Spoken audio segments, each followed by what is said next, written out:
Tonight, we're following up on NBC's Rock Center piece on the employed homeless with a local perspective. Imagine getting evicted from your home with a small child in tow and no roof to sleep under at night. That's one local mother's story. She's just one in a large group of people who have a job but are homeless in Macon. But now she tells me there's light at the end of the tunnel. For 4 years, Jennifer Coley has had a really hard time.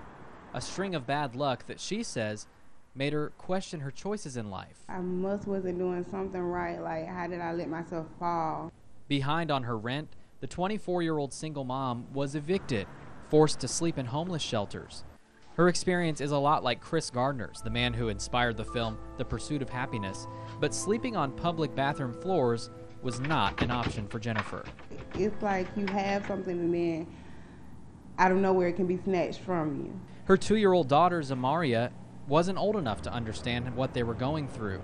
Even with a steady job at Popeyes in Macon, Jennifer still wondered how she was going to feed and shelter her baby. It was very stressful. I was scared. You know, being a mother, you want to supply for your kids, and when you fall short, they're looking at you like, what's going on, and they don't quite understand. Surprisingly, Jennifer's situation is not uncommon.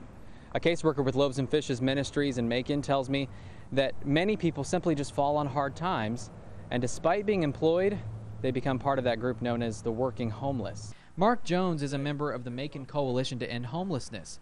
He was absolutely amazed at Jennifer's drive to provide for her child. Jennifer seemed to have a little extra something. She came highly recommended by the Salvation Army, and that's not a common occurrence.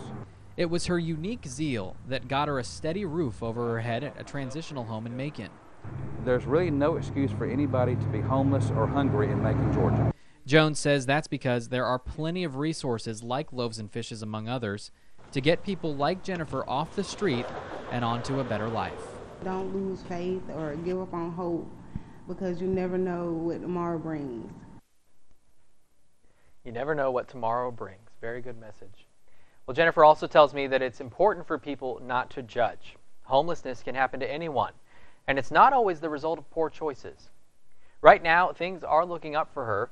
She's working toward going back to college.